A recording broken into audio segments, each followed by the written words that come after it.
যে যতটা বেশি দেখায় তার ভেতরে ততটা থাকে না। আর আমরা তাদেরকে দেখেই অনেক সময় কনফিডেন্স হারিয়ে দিই। আমরা বিভিন্ন পরীক্ষার কেন্দ্রে গিয়ে বিভিন্ন ক্যান্ডিডেটকে দেখে ভাবি যে এরা তো সব থেকে বেশি বুদ্ধিমান আর আমার তো অত বুদ্ধি নেই, তাহলে আমি কি করে করব?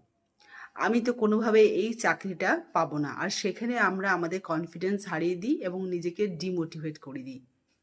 একটা কথা মনে রাখবে যে সফলতার জায়গায় বুদ্ধিমানের কোনো কাজ নেই। সফলতার জায়গায় আসল কাজ হচ্ছে কঠোর পরিশ্রমে। যদি তুমি কঠোর পরিশ্রম করে থাকো তাহলে তুমি সফল হবে। সেই জন্য নিজের প্রতি ভরসা রাখো, নিজের প্রতি কনফিডেন্স রাখো এবং নিজের কঠোর পরিশ্রমের প্রতি ভরসা রাখো। অবশ্যই তুমি সফল হবে।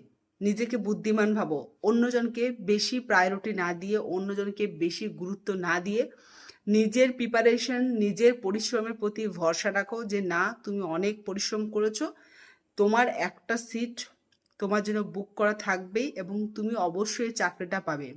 হার্ড ওয়ার্কিং কথা বলে, বুদ্ধিমান কথা বলে না। সেই জন্য নিজের প্রতি ভরসা রাখো এবং কনফিডেন্সটা রাখো, অবশ্যই সফল হবে।